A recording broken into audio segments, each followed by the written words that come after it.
ದೇವೇಗೌಡರು ಸರ್ಗೆ, ಕುಮಾರಣ್ಣ ಕುಟುಂಬಕ್ಕೆ ಈ ಭವನ ಬಡಿಸೋ ಶಕ್ತಿ ಭಗವಂತ ಕೊಡ್ಲಿ ಅಂತ ಹೇಳಿ ಪ್ರಾರ್ಥಿಸ್ತೀನಿ. ಯಾಕಂದ್ರೆ ಒಂದು ಬಹಳ ದೊಡ್ಡ ಬೇರು, ಇತ್ತೀಚೆಗೆ ಅಜ್ಜಿ ಕೂಡ ಒಂದು 90 ವರ್ಷ ಆಗಿತ್ತು.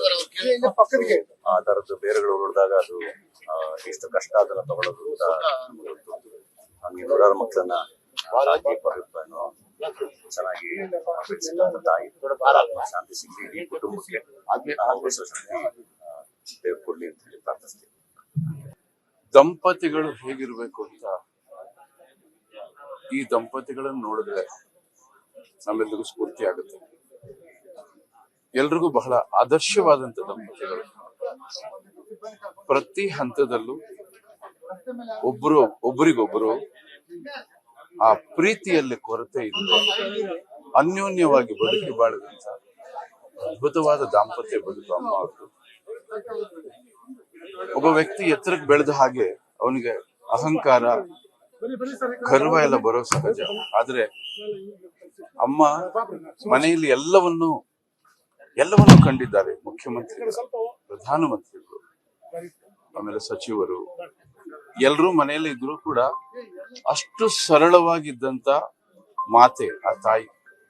ನನ್ ಕಂಡ್ರೆ ತುಂಬಾ ಪ್ರೀತಿ ಅವ್ರಿಗೆ. ನಾನು ಯಾವಾಗ್ಲಾದ್ರೂ ಈ ಕಡೆ ಬಂದ್ರೆ ಅವ್ರ ಆಶೀರ್ವಾದ ತಗೊಳಕ್ ಬರ್ತಾ ಇದ್ದೆ. ಸುಮ್ನೆ ಊಟ ಮಾಡಿಸ್ದೆ ನಾನು ಕಳಿಸ್ತಾ ಇದ್ದೀನಿ. ಅಷ್ಟು ಪ್ರೀತಿ ನನ್ನ ಮೇಲೆ. ಅವರು ಇವತ್ತಿಲ್ಲ ಅಂದಾಗ ತುಂಬಾ ದುಃಖ ಆಯ್ತು.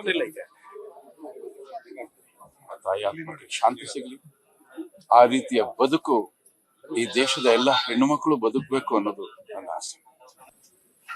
ದೇವೇಗೌಡರು ಸರ್ಗೆ, ಕುಮಾರಣ್ಣ ಕುಟುಂಬಕ್ಕೆ ಈ ಭವನ ಬಡಿಸೋ ಶಕ್ತಿ ಭಗವಂತ ಕೊಡ್ಲಿ ಅಂತ ಹೇಳಿ ಪ್ರಾರ್ಥಿಸ್ತೀನಿ. ಯಾಕಂದ್ರೆ ಒಂದು ಬಹಳ ದೊಡ್ಡ ಬೇರು, ಇತ್ತೀಚೆಗೆ ಅಜ್ಜಿ ಕೂಡ ಒಂದು 90 ವರ್ಷ ಆಗಿತ್ತು.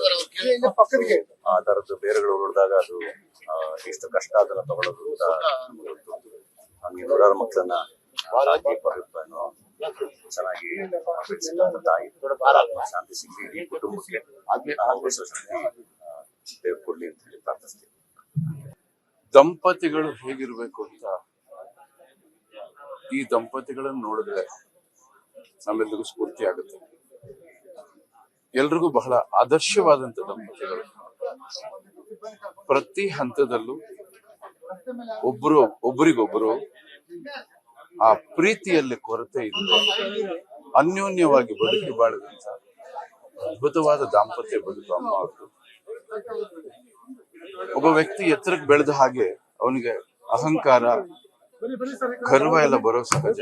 ಆದ್ರೆ ಅಮ್ಮ ಮನೆಯಲ್ಲಿ ಎಲ್ಲವನ್ನೂ ಕಂಡಿದ್ದಾರೆ. ಮುಖ್ಯಮಂತ್ರಿಗಳು, ಪ್ರಧಾನಮಂತ್ರಿಗಳು, ಆಮೇಲೆ ಸಚಿವರು, ಎಲ್ರೂ ಮನೆಯಲ್ಲಿ ಇದ್ರು ಕೂಡ ಅಷ್ಟು ಸರಳವಾಗಿದ್ದಂತ ಮಾತೆ ಆ ತಾಯಿ. ನನ್ ಕಂಡ್ರೆ ತುಂಬಾ ಪ್ರೀತಿ ಅವ್ರಿಗೆ. ನಾನು ಯಾವಾಗ್ಲಾದ್ರೂ ಈ ಕಡೆ ಬಂದ್ರೆ ಅವ್ರ ಆಶೀರ್ವಾದ ತಗೊಳಕ್ ಬರ್ತಾ ಇದ್ದೆ. ಸುಮ್ನೆ ಊಟ ಮಾಡಿಸ್ದೆ ನಾನು ಕಳಿಸ್ತಾ ಇದ್ದೀನಿ. ಅಷ್ಟು ಪ್ರೀತಿ ನನ್ನ ಮೇಲೆ. ಅವರು ಇವತ್ತಿಲ್ಲ ಅಂದಾಗ ತುಂಬಾ ದುಃಖ ಆಯ್ತು. ಆ ತಾಯಿ ಆತ್ಮಕ್ಕೆ ಶಾಂತಿ ಸಿಗ್ಲಿ. ಆ ರೀತಿಯ ಬದುಕು ಈ ದೇಶದ ಎಲ್ಲ ಹೆಣ್ಣು ಮಕ್ಕಳು ಬದುಕಬೇಕು ಅನ್ನೋದು ನನ್ನ ಆಸೆ.